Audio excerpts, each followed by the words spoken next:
Hello students. मैं Chandrashekhar Kumar BPSC 67 के demo class में एक बार फिर से आप सबका स्वागत कर रहा हूं। जो लोग क्लासरूम कल का क्लास नहीं ले पाए, तो मैं उन लोगों को बता देना चाहता हूं कि कल का डेमो क्लास रिकॉर्ड कर लिया गया है। आप क्लासरूम के लाइव लेक्चर में जाइए। आप जब क्लासरूम खोलते होंगे टीचमेंट में, तो आपको वहां एक लाइव लेक्चर शो करता होगा। लाइव लेक्चर शो कर रहा होगा। आप इस लाइव लेक्चर को क्लिक करें और यहाँ पर आप कल का डेमो क्लास देख सकते हैं। कल जो भी बताया गया था, कल हम लोग जो जो चर्चा किए थे उस पर भी 5 मिनट रिवाइज भी करेंगे। कल हम लोग जैसा कि चर्चा किए थे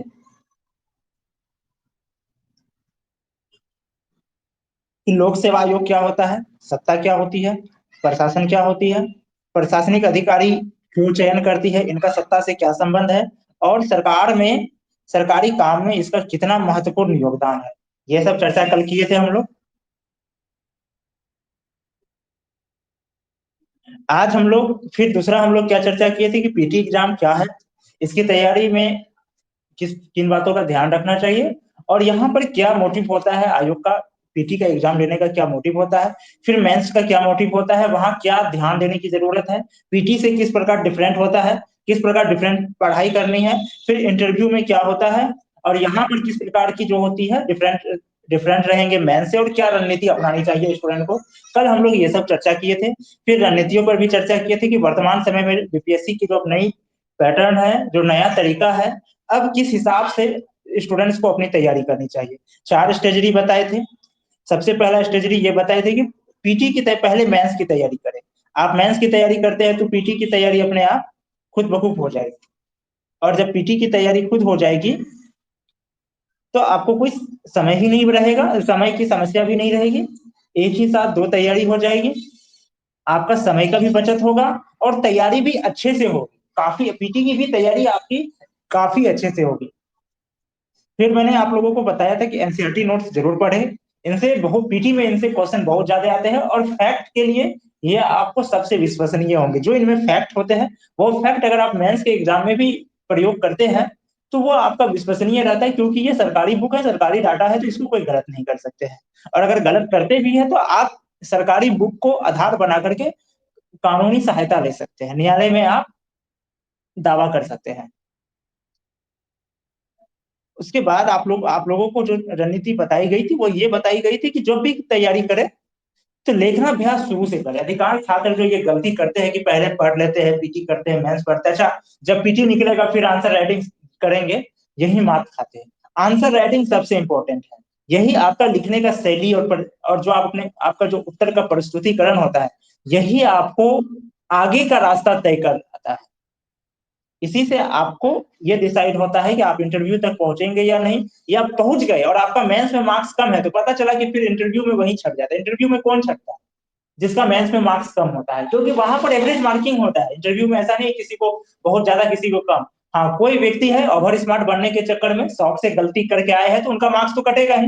नहीं तो जनरली इंटरव्यू आपको बहुत कम जो होते हैं मार्क्स में बहुत कम अंतर रहते हैं। किसी का 5 नंबर जाता है, किसी का कम, कोई ज्यादा अंतर नहीं रहता। मेंस का मार्क्स ही आपका मेन रिजल्ट तय करता है, और इसके लिए जरूरी है कि आपका लेखना अभ्यास ज्यादा मजबूत है। और इसके बाद बोले थे कि टेस्ट सीरीज देते रहे, पीटी का भी मेंस का भी टेस्ट सीरीज देते रहे। इससे आपका पीटी का तैयारी तो होगा ही, साथ में मेंस का भी फैक्ट मजबूत रहेगा लेखनाभ्यास में। और जब भी एग्जाम का नोटिफिकेशन आए तो अब रिवीजन का सोचना। अब ये नहीं सोचना है नोटिफिकेशन आने के बाद अच्छा अब एग्जाम का नोटिफिकेशन आया, चलो अब पढ़ते हैं, अब एक हिस्ट्री पढ़ते हैं, पॉलिटी पढ़ते हैं, नहीं। नोटिफिकेशन आने के बाद आपके दिमाग में ये रहना चाहिए कि चलो पॉलिटी का रिवीजन करना है, हिस्ट्री का रिवीजन करना है, साइंस का रिवीजन करना है, हर पेपर का रिवीजन करना है और टेस्ट सीरीज देना है। वही स्टूडेंट पीटी निकाल सकता है। बाकी स्टूडेंट अगर संयोग से निकाल भी लेते फिर उसको मैथ्स में तकलीफ है। ऐसा नहीं कि वो निकाल नहीं सकता है कुछ, लेकिन चांसेस कम रहते हैं और बहुत परेशानी उसको होगी बाद में, उसको बहुत ज्यादा परेशानी उठाना पड़ेगा। एक चीज और बताए थे कल के क्लास में, जो कि आधा बताए थे आधा आज के लिए रखे थे, आज हम लोग उसी पे चर्चा करेंगे। सब्जेक्ट को एक दूसरे से जोड़कर पढ़ना। उदाहरण के तौर पे अगर हम लोग पॉलिटी पढ़ रहे हैं, सपोज कीजिए,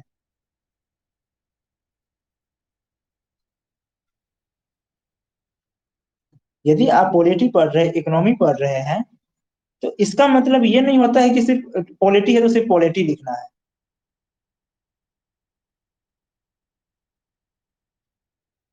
समझिए, जैसे ये प्रश्न है, अब एक ये इसको आप प्रश्न मान के चले, ये प्रश्न है, प्रश्न पॉलिटी का है, प्रश्न पॉलिटी का है, लेकिन थोड़ा सा ये इकोनॉमी है, तो थोड़ा सा इसको इकोनॉमी से भी जबरदस्ती नहीं जोड़ना, अगर जुड़ सकता है तो जोड़ना है। हिस्ट्री है, अब जबरदस्ती नहीं जोड़ना, लेकिन अगर जुड़ सकता है तो थोड़ा सा जोड़ देना है। ज्योग्राफी है, अब ये नहीं कि नहीं भी जुड़ने का है, जबरदस्ती जोड़ रहे हैं, लेकिन अगर आप जोड़ करके कर रहे हैं अलग अलग विषयों के साथ, तो आपका जो उत्तर होगा उसका बहुत जबरदस्त माना जाएगा, उसपे एक कह सकते हैं कि बेहतर उत्तर बनेगा, और यह आपको ज्यादा मार्क्स बनाएंगे, और ये साबित करेगा चेक करने वाले को लिए कि आपका विजन बहुत जबरदस्त, आपका विजन जो है किसी भी चीज को देखने के प्रति, समझने के प्रति, किसी भी विषय को परखने के लिए, या किसी भी विषय के प्रति आपका जो विजन है बहुत वैज्ञानिक तरीके से है, और दूरदर्शिता है आप में दूरदर्शिता भी है, और ये आपका एक तरह का मोहर लगा देगा कि आप एक ऑफिसर बनने के लायक है, आप एक प्रशासनिक अधिकारी बनने के लायक है, आपको प्रशासनिक अधिकारी बनाया जाए तो आप सरकार के विश्वास को बनाए रखिएगा और एक राज्य की जिम्मेदारी संभाल सकते हैं। ये आपका यही डिसाइड करता है। जैसा कि हम पहले भी बता चुके हैं, मेंस की कॉपी में टीचर आपका नॉलेज चेक नहीं करता, आपका विजन चेक करता है। नॉलेज तो वो पीटी में ही चेक कर लिया, और उसको पता है कि जो विद्यार्थी पीटी पास करके आया है नॉलेज होगा, बेवकूफ नहीं होगा, नॉलेज तो अच्छा खासा होगा। तो वो आपका विजन चेक कर रहा है कि नॉलेज तो है, लेकिन आपका सोच कैसा है, दृष्टिकोण कैसा है, किसी चीज को आपको समझने का, देखने का क्या दृष्टि है, आपका किस दृष्टि से आप किसी चीज को देखते हैं, दूरदर्शिता आपका देखते हैं। उदाहरण के तौर पे एक सपोज कीजिए, एक व्यक्ति है, कोई कोई आप एक कंपनी खोले, सपोज कीजिए आप एक कंपनी खोले, कंपनी खोले, कंपनी में आप एक प्रोडक्ट बनाए, प्रोडक्ट में आप क्या किए, दो चीज किए। एक, जो आपका प्रोडक्ट का विज्ञापन के लिए आप किसी फीमेल मॉडल को फीमेल मॉडल को नियुक्त किए, फीमेल मॉडल को नियुक्त किए। अब कोई व्यक्ति देख रहा है आपका प्रोडक्ट का, जहां भी विज्ञापन हो रहा है, बैनर लगा हुआ है, पोस्टर लगा हुआ है, ये फीमेल मॉडल का चेहरा देख रहे हैं, ये फीमेल मॉडल जो है पूरी तरह से भारतीय वेशभूषा में है। ये कैसे है, भारतीय वेशभूषा में है, प्रचार कर रही है पूरी तरह से सांस्कृतिक ड्रेस। अब देखने वाला तीन नजरिया देखेगा। पहला, एक ये सोचेगा फीमेल मॉडल को देख के, आजकल की जो कंपनी है ना, युवाओं को बिगाड़ने में लगा दी है, सिर्फ लड़की का चेहरा लगाता है, युवाओं को बिगाड़ने में लगा दिया है। दूसरा क्या सोचेगा, ये कंपनी बहुत पुरानी सोच का है, आजकल कहाँ, आज के जमाने में मॉडर्न ड्रेस सारे मॉडल पहन कर आते हैं, सारे कंपनी अपना प्रोडक्ट मॉडल को जो है मॉडर्न ड्रेस पहना करके, पश्चिम वेस्टर्न ड्रेस पहना करके प्रचार करवा रहे हैं, ये कहाँ भारतीय संस्कृति में फंसा हुआ, इसका प्रोडक्ट नहीं बिकने वाला। तीसरा, एक वर्ग ऐसा भी होगा जो ये सोचेगा कि नहीं, ये कंपनी बहुत अच्छी है, अपनी संस्कृति का भी ख्याल रख रही है, साथ में नारी शक्तिकरण का भी बढ़ावा दे रही है, नारी शक्तिकरण का भी बढ़ावा दे रही है। देखिए एक ही चीज की है, लेकिन देखने वाले का तीन नजरिया है। एक आपको बेवकूफ समझ रहा है, ये बेवकूफ है, ये एक आपको बहुत ज्यादा चालाक समझ रहा है, ये बहुत ज्यादा चालाक है, अपना काम निकालने के लिए युवा पीढ़ी को बर्बाद कर रहा है, महिला मॉडल को आगे करके। और एक क्या देख रहा है कि नहीं, ये बहुत बेटर है, नारी शक्तिकरण को भी बढ़ा रहा है, और संस्कृति को भी बढ़ावा दे रहा है, भारतीय संस्कृति का भी प्रचार कर रहा है, इसका भी महत्व को बढ़ा रहा है। तो देखने वाले का अपना नजरिया है, आप किसी को कुछ नहीं कहने गए, हम किस कारण से कर रहे हैं, लेकिन देखने वाला अलग अलग नजरिया से इसको देखा। तो यही नजरिया आपका देखेगा मेंस की कॉपी में, मेंस की कॉपी में आपका यही विजन चेक करेगा कि आपका जो नॉलेज है, आप उसको समाज को, उस नॉलेज से जो है आपके समाज के प्रति क्या नजरिया है। अब जैसे एक पुलिस वाला है, आप समझिए, एक पुलिस वाला है, पुलिस वाला है, आप बाहर निकले, बाइक से बाहर निकले, हेलमेट आप नहीं लगाए, हेलमेट नहीं लगाए, ये पुलिस वाला आपको यहाँ पे रोका, यहाँ रोका, आपको कह रहा है फाइन दे, फाइन दिए, आप फाइन नहीं देना चाहते हैं, आप रोने गिड़गिड़ाने लगे कि देखिए मेरे पास रुपया नहीं है, हम ऐसा है वैसा, इतना ही रुपया है। लास्ट में पुलिस वाला क्या सोचा, पुलिस वाला सोचे अगर अभी इसको गाड़ी ले जाते हैं थाना, आम आदमी है, फिर अभी थाना से छुड़ाएगा कोई या कोर्ट में जमा होगा, अभी परेशानी काफी है। तो आपकी मजबूरी को देखते हुए और वो अपनी भी मजबूरी को देखते हुए या फिर अपने लालच के कारण, जिस भी कारण, मजबूरी कारण या लालच के कारण, कुछ भी कर सकते हैं, वो आपको बोला ठीक है 100 रुपया लाओ, जाओ, आप इनको 100 रुपया दे दिए। अब यहाँ दो नजरिया है। एक नजरिया क्या है, एक स्थिति ऐसी भी हो सकती है कि आप खुद को गलत बोल रहे हैं, एक स्थिति ऐसी भी होगी स्वयं को गलत बोल रहे हैं कि गलती मेरी है, अगर हम हेलमेट पहनकर आते तो शायद ऐसा स्थिति ना बनता। एक ये स्थिति बनती है। दूसरी स्थिति क्या बनती है, आप पुलिस वाले को दोष दे रहे हैं, पुलिस वाले को ही, पुलिस वाले को दोष दे रहे हैं कि ये पुलिस वाले बड़े करप्ट होते हैं, बेईमान होते हैं, सरकार इन लोगों को सैलरी देती है, इसके बाद भी इनका पेट नहीं भर रहा है, घूस ले रहा है, पुलिस घूसखोर होती है, पुलिस रिश्वतखोर होती है, और यही चीज आप पूरा प्रचार कर रहे हैं, अरे पुलिस बहुत रिश्वतखोर होती है, पुलिस घूसखोर होती है, पुलिस वाला जो ईमानदार नहीं होता है वो लोग सैलरी लेने के बाद भी घूस लेता है। आप 100 प्रकार के नेगेटिव पुलिस के बारे में मन में पाल भी रहे हैं और पुलिस के बारे में प्रचार भी कर रहे हैं। अब जरा सोचिए कि इस नेगेटिविटी वाले व्यक्ति को क्या सरकार कभी अपना अधिकारी बनाना चाहे, तो सोचेगा भाई ये तो पुलिस के बारे में पहले से गलत सोच रहा है, इसको अधिकारी बना देंगे तो पता चला आकर के पुलिस फोर्स के साथ ऐसा व्यवहार करेगा कि पूरा तंत्र ही गड़बड़ा जाएगा आपका। वो यही सोचेगा पूरा तंत्र ही गड़बड़ा जाएगा, ये तो सीधा पुलिस वाले को गलत मानेगा, कल इसको एसडीएम बना देंगे। कोई पब्लिक अगर पुलिस वाले को तो गलत भी बोल रहा है तो पुलिस वाला जो होता है, ये आदमी एसडीएम पुलिस को ही गलत समझेगा। अब पुलिस को गलत समझेगा तो अब गलती नहीं भी है तो भी गलत समझेगा, तो कोई ईमानदार पुलिस वाला अपना ड्यूटी कैसे करेगा। ये आप यहीं पर क्या हो गया, आपका ये विजन देख करके वो डर गया, उनको लगेगा भाई ये सरकारी नौकरी करने के लायक, स्पेशली प्रशासनिक अधिकारी के लायक नहीं। और यहीं पर आप क्या किए, स्वयं को गलत ठहराए कि नहीं गलती हमारी थी, गलती मेरी थी कि मैं हेलमेट लेकर के नहीं गया, यदि मैं हेलमेट पहन कर जाता तो उस पुलिस वाले को मौका ही नहीं मिलता कि मुझे रोके या रोकने के बाद चालान करे। तो ये नजरिया जो होता है, यही नजरिया देखती है मेंस की कॉपी में, आपका मेंस का कॉपी में यही विजन चेक किया जाता है, यही आपका नजरिया चेक किया जाता है, आप किस नजरिए से देख रहे हैं समाज को।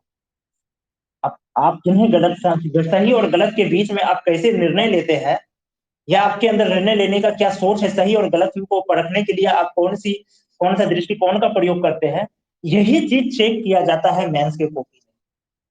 और इसी से वो डिसाइड करते हैं कि आप प्रशासनिक अधिकारी बनने के लायक है या नहीं, अगर है तो कितना लायक है, और उसी हिसाब से मार्क्स देते हैं। मान के चलिए उसको लगता है कि नहीं ये व्यक्ति 60% लायक है, 60 दे दो, किसी के बारे में लगता है 70% लायक है, 70 दे दो, 50% लायक है, 50 दे दो, 40% लायक है, 40 दे दो, 30% लायक है, 30 दे दो, कुछ ना कुछ तो मार्क्स उसको देना ही, जितना लायक लगेगा उतना आपको दे देगा।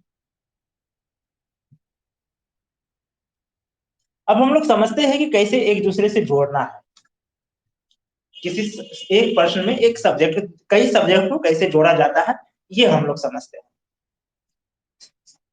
1 मिनट के लिए होल्ड कर रहे हैं, तब तक आप लोग चाहे तो आप लोग भी पानी वगैरह पीना चाहते हैं तो पी लीजिए। जितने भी लोग क्लासरूम में जुड़े हैं या फिर जो भी लोग ऑनलाइन देख रहे हैं बिना क्लासरूम में जुड़े क्लास ले रहे हैं, दोनों के लिए बोल रहे हैं 1 से 2 मिनट बीच में गैप ले रहे हैं, आप लोग पानी पी लीजिए, क्लास थोड़ा लंबा जा सकता है।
चलिए, फिर से हम लोग शुरू करते हैं अपना। जो लोग पानी नहीं पिए आराम से पीजिए, जिनको चाय वगैरह भी पीना है पी सकते हैं। क्लास रिकॉर्डेड है, बाद में भी देख सकते हैं क्लासरूम के थ्रू। और जो लोग क्लासरूम में नहीं भी जुड़े हुए हैं, टेंशन लेने की जरूरत नहीं है। क्लास जो रिकॉर्डिंग लाइव लेक्चर का भी जो लिंक है वो शेयर कर दिया जाएगा, बाद में भी आप लोग देख सकते हैं। जैसा कि हम पहले ही बोले हैं, अब हम लोग को समझना है विषय को कैसे जोड़ना है। आज से शायद इस बार या इससे पिछले बार यूपीपीसीएस या यूपीएससी में एक प्रश्न आया था। प्रश्न आया था कि हड़प्पा सभ्यता के विकास, हड़प्पा सभ्यता के नगरीकरण का विश्लेषण करते हुए, नगरीकरण का विश्लेषण करते हुए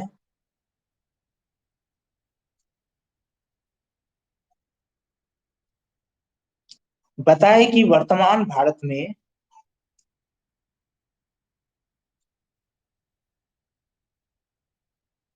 ग्रामीण क्षेत्र का कैसे विकास किया जाए,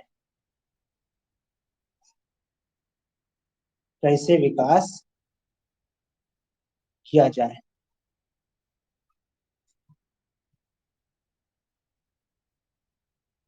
प्रश्न एक बार फिर से सुन लीजिए, शायद इतना स्पष्ट रूप से पढ़ा नहीं जाएगा आप लोगों को। हड़प्पा सभ्यता के नगरीकरण का विश्लेषण करते हुए बताए कि वर्तमान भारत में ग्रामीण क्षेत्र का विकास कैसे किया जाए। एक बार हम फ्रेश से यहाँ लिख देते हैं, हड़प्पा सभ्यता के नगरीकरण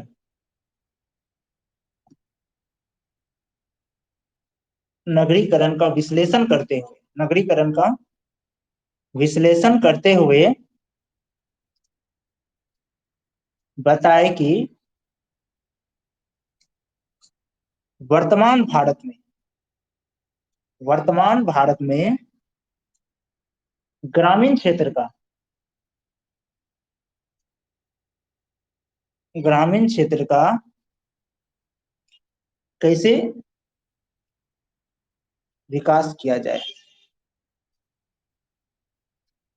प्रश्न को गौर से देखिए, यहां तक अगर आप पढ़े तो आपको क्या लग रहा है, प्रश्न इतिहास का है।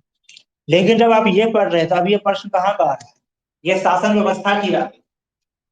अब ये वर्तमान युग में आ गया, इतिहास से वर्तमान युग में आ गया और इतिहास को शासन व्यवस्था से जोड़ दिया।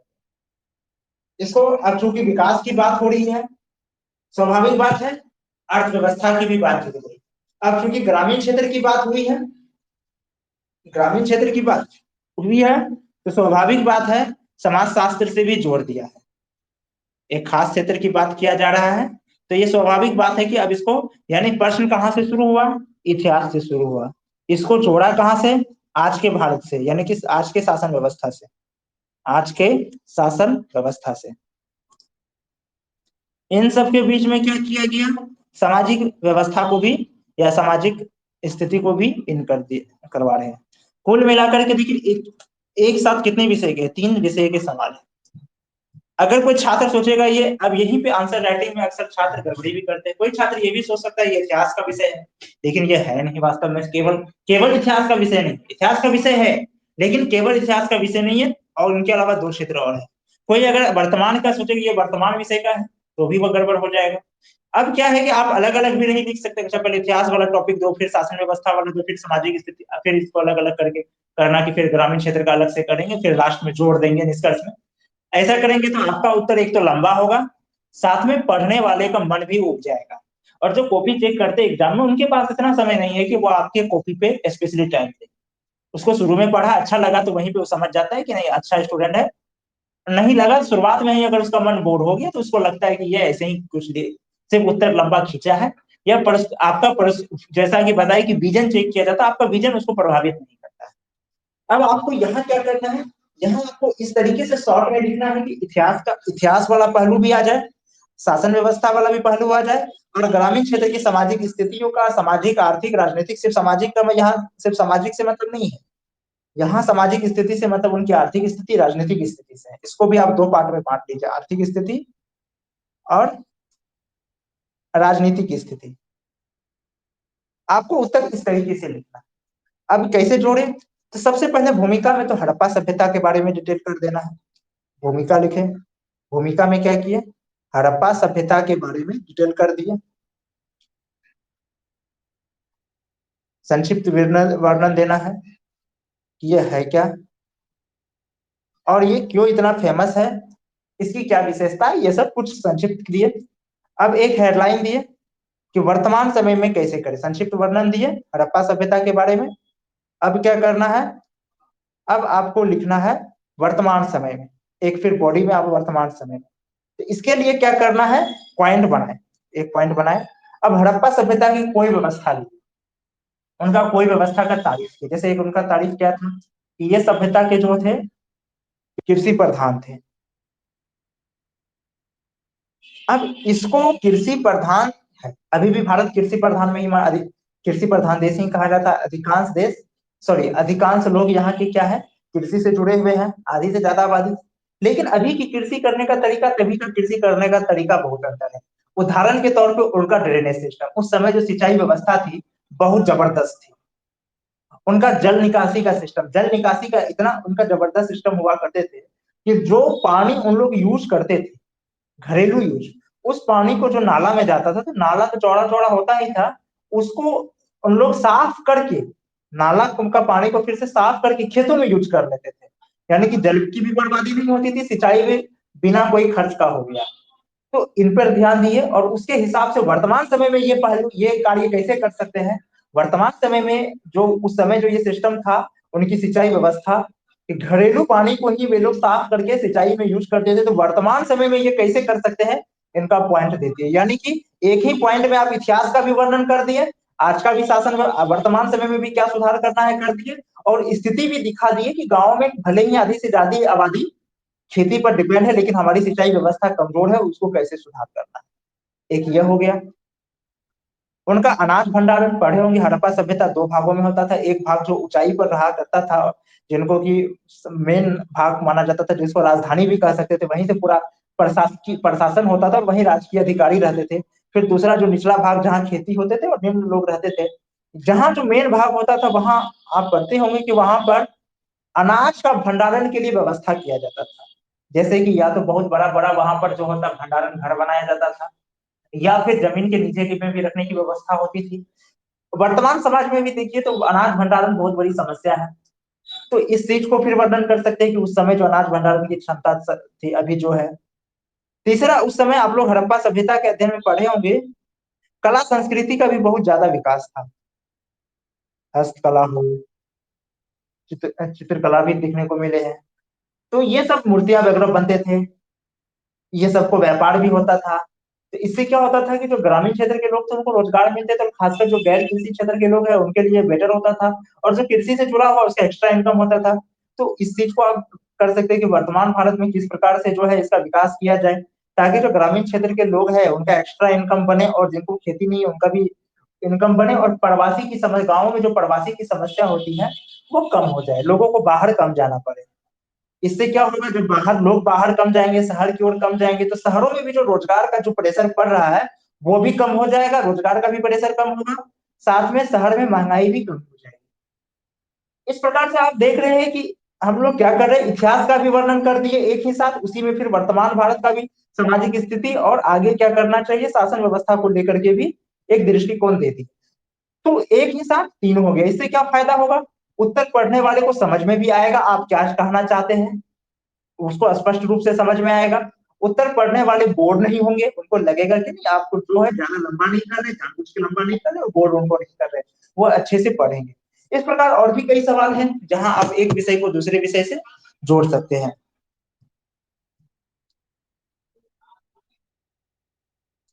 जैसे कि सपोज कीजिए, एक सवाल है वर्तमान में ही, अभी जैसे कोविड 19 को लेकर के स्वास्थ्य समस्या आ गया, स्वास्थ्य समस्या आई।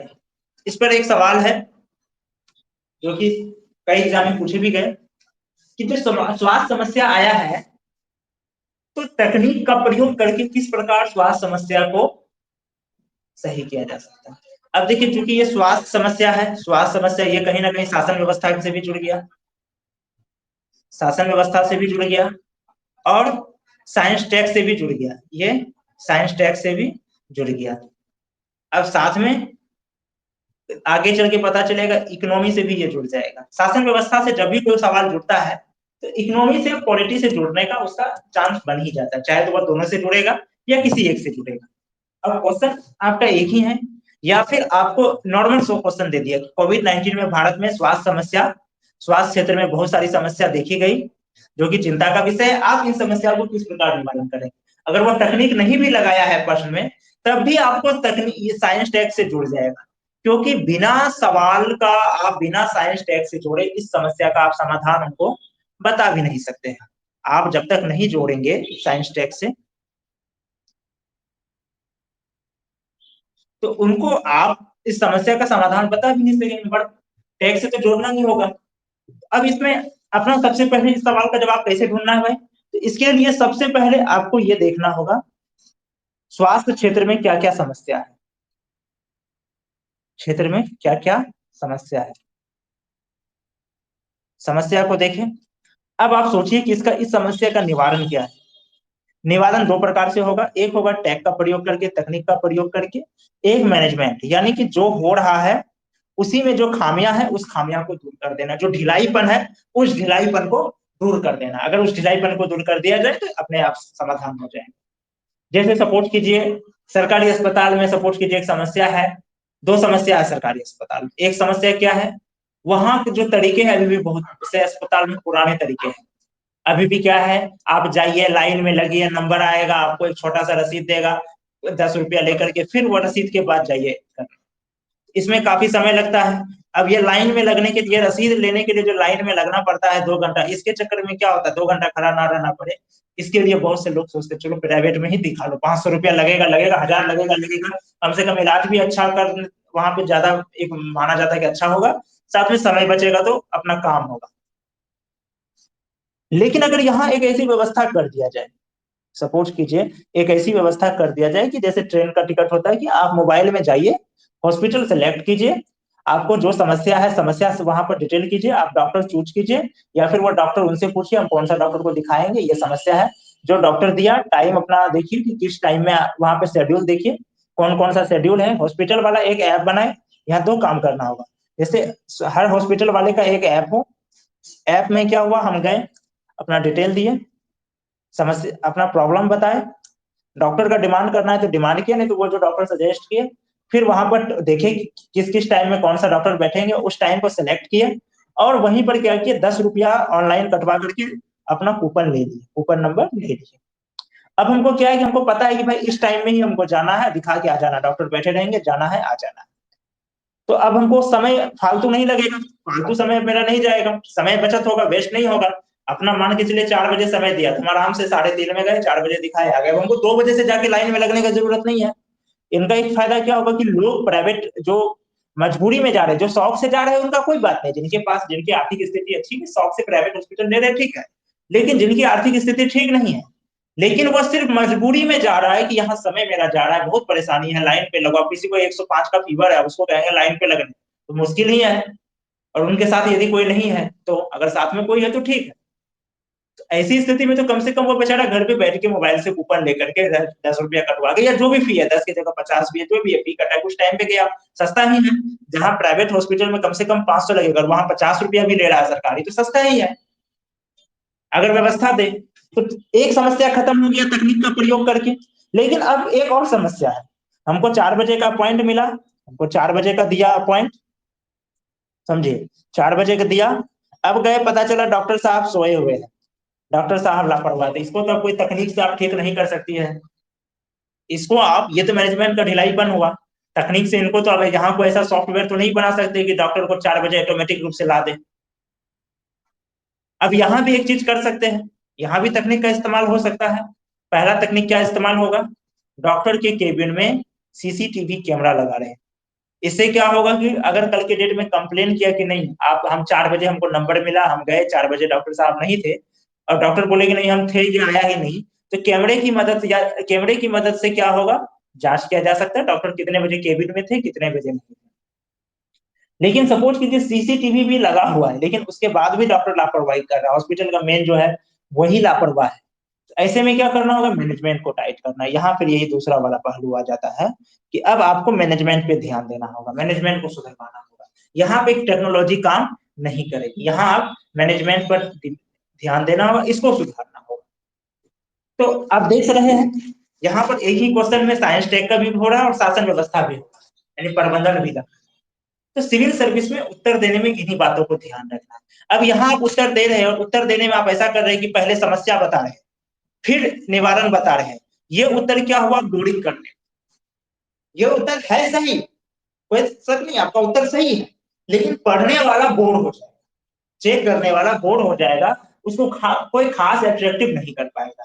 ऐसे में आपको क्या ध्यान देना है, एक तरफ समस्या भी बताते चले जाना है, उसी के साथ उसका निवारण भी बताते चले जाना है। पढ़ने वाला थोड़ा सा इसमें अट्रैक्टिव होता है, उसको समझ में भी आता है आप क्या कहना चाह रहे हैं। पता चला आप समस्या बताए, जब जब वो निवारण पे गया आपका जो समस्या बताए उसके दिमाग से उतर गया, लेकिन एक साथ बता दिए, उसके दिमाग में रहता है कि अच्छा ये पता है इसका ये उपाय है। इससे आपका जो मतलब प्रस्तुतिकरण सही हुआ। और अगर आप समस्या बताने में आप उन पहलुओं पर ध्यान देते हैं जिन पहलुओं पर समाज का ध्यान बहुत कम रहता है, तो इससे क्या होता है, लोगों को भी जो आपका विजन भी चेक किया जाता है। जैसे ये भी बताए ऐप वाला कि सर हर सरकारी अस्पताल की बात नहीं कर रहे, गांव का छोटा सा सरकारी अस्पताल है वहां की भी हम बात कर रहे हैं, ऐप से जोड़ दे और चार्ज अपना सरकार बढ़ा दे, मान के चलिए भी वर्तमान में ज्यादा नहीं लेता है, 5 या 10 रुपया लेता है। हम कह रहे हैं 50 लीजिए, आप ऐप की सुविधा दीजिए, 50 रुपया। बोलेंगे सर ये फिर गरीब आदमी का क्या होगा, तो इस चीज को समझिए। अभी अगर कोई गरीब आदमी है, पहले तो वो जा नहीं पाता, जितना वहां भीड़ रहता है जा नहीं पाता है, और जाता है तो उसका 2 से 3 घंटा समय वेस्ट हो जाता है। कम से कम ये 50 रुपया, 45 रुपया, 40 45 ज्यादा लग रहा है, लेकिन उसका 2 से 3 घंटा समय बच रहा है, उसको परेशानी नहीं हो रहा। 105 का फीवर वहां खड़ा रहे तो दिक्कत ही है। अब मान के चलिए आपका कहना से जो बीमार है तो ऐसे भी काम नहीं करेगा, लेकिन बीमार अकेले थोड़ी ना जाएगा अस्पताल, उसके साथ तो कोई ना कोई जाएगा, तो उसका तो 2 से 3 घंटा समय बर्बाद हुआ। इस व्यवस्था में तो किसी को जाने का जरूरत ही नहीं है, मेरा कूपन, पेशेंट का कूपन कटा हुआ है, मोबाइल लेके ऑटो में बैठा गया, अपना दिखाया है।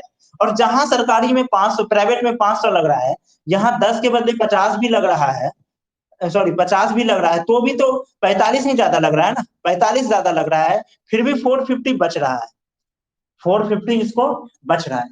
अब दूसरा चीज देखिए, जब पेशेंट सुनियोजित तरीके से जाएंगे तो अस्पताल में भी जो दवाई वाले हैं, जो एक्सरे वाले हैं, लैब वाले हैं, ये लोग को भी सुनियोजित तरीके से पेशेंट आएंगे। ऐसा नहीं है कि एकाएक आ गए, सब कुछ शेड्यूल के अनुसार आएंगे, तो वहां भी जांच कराना आसान होगा, तो जांच का भी खर्च बच गया। इनसे क्या होगा, लोगों की बचत बढ़ेगी। अब देखिए अर्थव्यवस्था से भी जुड़ गया, क्योंकि अधिकांश भारत में अधिकांश जो मिडिल क्लास लोगों का जो अधिकांश पूंजी खर्च होता है, कमाई, वो शिक्षा में होता है और स्वास्थ्य में होता है। अब यहाँ पर जब उसका बचत बढ़ेगा तो उसका जीवन स्तर में क्या होगा, सुधार होगा। अब जीवन स्तर में जब सुधार होगा तो अदर फील्ड में, जैसे अन्य चीजों में व्यय बढ़ेगा। जैसे अब जहां वो 20 इंच का टीवी रख रहा है तो हो सकता है वो 32 इंच का रखेगा। जहां वो बच्चे को सिर्फ डेस्कटॉप दे रहा है तो एक बच्चा वहां हो सकता है लैपटॉप का करे और महंगा वाला लैपटॉप ले। जो नहीं लैपटॉप भी नहीं दे रहा तो वो कोई जरूर है कि सस्ता वाला लैपटॉप लेगा। तो जीवन स्तर में सुधार होगा, जो व्यय बढ़ेगा, तो इसका एक फायदा क्या होगा कि मार्केट में अन्य चीजों की भी डिमांड बढ़ेगी। मार्केट में अन्य चीजों की भी डिमांड बढ़ेगी। जब अन्य चीजों की डिमांड बढ़ेगी तो स्वाभाविक बात है कि प्रोडक्शन भी ज्यादा होगा। जब प्रोडक्शन ज्यादा होगा तो देश का इकोनॉमी मजबूत होगा, रोजगार ज्यादा से ज्यादा लोगों को मिलेगा, आपका इकोनॉमी भी मजबूत होगा, व्यक्ति की भी जब बचत होती है तो स्वाभाविक बात है कि जब व्यक्ति को ज्यादा बचत होती है आम आदमी को, तो देश का अर्थव्यवस्था में वो बहुत गति देने का काम करती है, मजबूती लाने का काम करती है। तो अब देखिए क्वेश्चन कहाँ का था, कि स्वास्थ्य क्षेत्र का, और ये कहां तक जुड़ गया, आपको जुड़ गया ये अर्थव्यवस्था तक, देश की अर्थव्यवस्था तक जुड़ गया। क्वेश्चन कहां से था, स्वास्थ्य क्षेत्र से आकर जुड़ा कहां, देश की अर्थव्यवस्था से। किसी देश की अर्थव्यवस्था भी मजबूत होगी, देश का राजस्व भी बढ़ेगा, रोजगार बढ़ेगा। और जब ये सब चीज होंगे, प्रोडक्शन वगैरह बढ़ेंगे, तो क्या होगा, महंगाई दर कम, महंगाई कम होगी।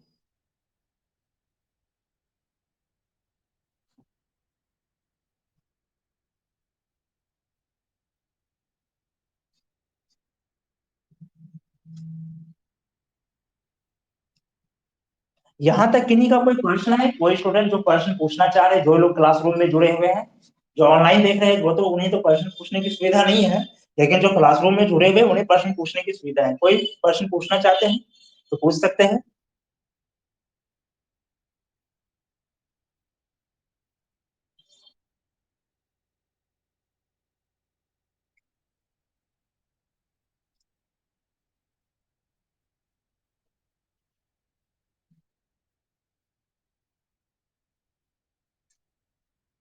तो ये आप लोग समझ गए एक दूसरे से कैसे जोड़ना है, कैसे पॉलिटी को इकोनॉमी से जोड़ना है, हिस्ट्री से जोड़ना है, ज्योग्राफी से जोड़ना है। एक ऐसा जरूरी नहीं कि अब सबको सबसे जोड़ना है, जरूरी नहीं कि पॉलिटी का हर क्वेश्चन इकोनॉमी से जुड़ेगा या करंट से जुड़ेगा या हिस्ट्री से जुड़ेगा।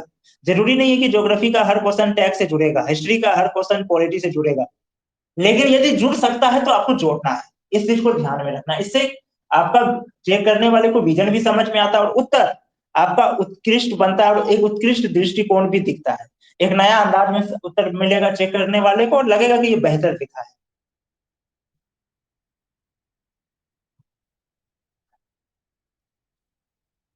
तो ये आप लोगों का, आप लोग शायद समझ चुके होंगे। जो स्टूडेंट कल का डेमो क्लास नहीं जुड़े हैं वो लोग क्लासरूम में लाइव लेक्चर में जाके जुड़ सकते हैं, और जो लोग क्लासरूम भी नहीं जुड़े हैं उन्हें लिंक प्रोवाइड हो जाएंगे हमारे किसी भी व्हाट्सएप ग्रुप, फेसबुक ग्रुप या टेलीग्राम ग्रुप से मिल सकते हैं। दोनों ही क्लास, डेमो क्लास के लिंक, तो वहां से आप लोग अपना डेमो क्लास, दोनों डेमो क्लास देख सकते हैं, रिकॉर्डेड वीडियो। आप लोगों को बता देना चाहता हूं, जो लोगों को जानकारी नहीं है, जिन भी स्टूडेंट को जानकारी नहीं है, 5 अप्रैल से बीपीएससी 67 के लिए बैच शुरू हो रही है। 5 अप्रैल 2021 से बीपीएससी 67 के लिए शुरू हो रही है। इसके साथ सीडीपीओ का भी बैच शुरू होगी, इसके साथ सीडीपीओ का भी बैच शुरू होगी। ये बैच मेंस कम पीटी रहेंगे, ये मेंस कम पीटी कोर्स रहेंगे। इसमें ऐसा नहीं है कि सिर्फ पीटी का पढ़ाई होगा या सिर्फ मेंस का रहेंगे, मेंस का भी पढ़ाई होगा, पीटी का भी होगा। और जैसा हम पहले ही बताए, मेंस की पढ़ाई करते हैं तो पीटी अपने आप हो जाते हैं। तो मैथ्स कम पीटी की पढ़ाई होगी। प्रतिदिन 2 क्लास होंगे, डेली 2 क्लास होंगे। ये 2 क्लास आप लोग, आपको टीचमेंट के ही माध्यम से होंगे। ये 2 क्लास, एक क्लास मॉर्निंग होगी, एक क्लास मॉर्निंग, एक क्लास इवनिंग होगी। एक क्लास मॉर्निंग लिया जाएगा और एक क्लास जो है इवनिंग लिया जाएगा। एक मॉर्निंग क्लास होगी और एक क्लास इवनिंग होगी। प्रत्येक क्लास का रिकॉर्डेड वीडियो भी आप लोगों को मिलेंगे। जिस प्रकार से डेमो क्लास का मिल रहा है वैसे क्लास का भी रिकॉर्डेड वीडियो मिलेंगे। रिकॉर्डेड वीडियो का 2 फायदा होता है। पहला फायदा, क्लास आपका छूट गया, किसी कारण से क्लास छूट गया तो आप दोबारा बाद में देख सकते हैं। और क्लास आप जुड़े हैं लेकिन फिर से आपको रिवाइज करने का इच्छा है तो रिकॉर्डेड वीडियो देखें और रिवाइज कर लो। और ये हमारा दावा कि आप हमारे इंस्टीट्यूट की किसी भी टीचर का आप वीडियो बार बार देखते रहे, सुनते रहे, आपका 70% तैयारी वही कंप्लीट हो जाएगा। आप कुछ मत कीजिए, ईयरफोन लगाइए, बार बार कोई काम भी कर रहे हैं सिर्फ सुनिए, काम भी कर रहे हैं तभी सुनिए, घूम फिर रहे, टहल रहे, सुनते रहिए। आपका 70% तैयारी वहीं कंप्लीट हो जाएगा। रिकॉर्डेड वीडियो आपको मिलेंगे, यानी हम लोग 100% क्लास का गारंटी दे रहे हैं। यानी कि आपको 100% क्लास का हमारे यहाँ गारंटी मिलेंगे।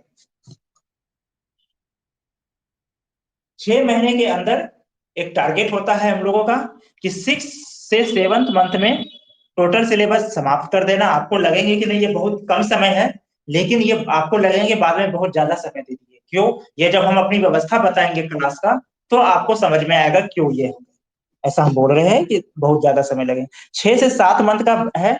लेकिन आप अगर एडमिशन लेते हैं मेंस कम पीटी कोर्स में, आप यदि मेंस कम पीटी कोर्स में एडमिशन ले रहे हैं तो आपका जो रजिस्ट्रेशन होगा आपका क्लास लाइफ टाइम के लिए बन जाएगा। यानी कि आपको बाद में भी यदि क्लास करना है तो आपको कोई भी समस्या नहीं है। आप जो भी बैच हमारा उस समय चल रहा है उस बैच में जुड़ के क्लास ले सकते हैं। इस पे कोई आपको रोका नहीं जाएगा, आप उस बैच में क्लास ले सकते हैं। साथ में नोट्स, हमारे हार्ड कॉपी जो नोट्स जो होंगे वो डाक के माध्यम से हार्ड कॉपी मिलेंगे। यही कारण है हम जो आपको अभी बोले कि 6 से 7 मंथ बहुत ज्यादा है, तो कारण यही है कि नोट्स चूंकि हार्ड कॉपी मिल रहे हैं प्रिंट करके, टाइप किया हुआ, तो आपको लिखने का कोई काम ही नहीं रहा। तो जब लिखना ही नहीं है तो मेन समय लगता है क्लास में लिखने में। वो तो अब लिखने की कोई जरूरत है नहीं किसी छात्र को, वहां सिर्फ समझाया जाएगा। क्लासरूम में सिर्फ आपको क्या कराया जाएगा तो डिस्कशन कराया जाएगा। वहां सिर्फ आपको डिस्कशन होगा, जमकर डिस्कशन कीजिए। प्रतिदिन जो 2 क्लास होंगे, जिस भी टॉपिक को पढ़ना है उस पर डिस्कशन होगा। नोट्स आपको पहले ही हार्ड कॉपी भेज चुके हैं, नोट्स आपको डाक के माध्यम से पहले ही भेज चुके हैं, अब सिर्फ डिस्कशन होगा। डिस्कशन के बाद जिस टॉपिक पर डिस्कशन होगा, टेलीग्राम पे एक ग्रुप बनाते हैं, उस ग्रुप में आपको आंसर राइटिंग करना है। टेलीग्राम के उस ग्रुप में आपको आंसर राइटिंग करना है। आंसर राइटिंग करके आपको वहां पर विश्लेषण भी दे दिया जाएगा और जो कुछ बाकी अगर कुछ और समझाने का हुआ फिर क्लासरूम में समझा दिया जाएगा। इनके अलावा आपको जो मेरा पर्सनल वेबसाइट है, personal website mission UPSC SPSC गुरु मंत्रा, ये फ्री कर दिया जाएगा लाइफ टाइम के लिए, जहां की आप रिवीजन वीडियो भी कर सकते हैं, जहां आप डिस्कशन टेस्ट सीरीज दे सकते हैं, साथ में वहां पर आपको ब्लॉग्स भी मिलेंगे पढ़ने को। इतना लेट से कौन ज्वाइन कर रहे हैं? आपको 6 से 7 मंथ के लिए बहुत ज्यादा समय रह जाएंगे, और इसी बीच आपका मेंस और पीटी दोनों की तैयारी हो जाएगी। और किस प्रकार से होगी, 4 रणनीति है जो पहले भी बता चुके हैं, फिर से बता देते हैं। डाक के माध्यम से सभी विषय के नोट्स जाएंगे। टेचमेंट में आपको जैसे अभी खुलकर डिस्कशन कर रहे हैं, आप लोग हालांकि सवाल नहीं पूछ रहे हैं, लेकिन सवाल पूछना चाहिए, और क्लासरूम में पूरी आजादी है कि आप जितना सवाल पूछे, क्योंकि लिखाना तो कुछ है ही नहीं। तो सवाल भी नहीं पूछे, जमकर डिस्कशन भी नहीं किए, तो फिर फायदा क्या होगा क्लास लेने का।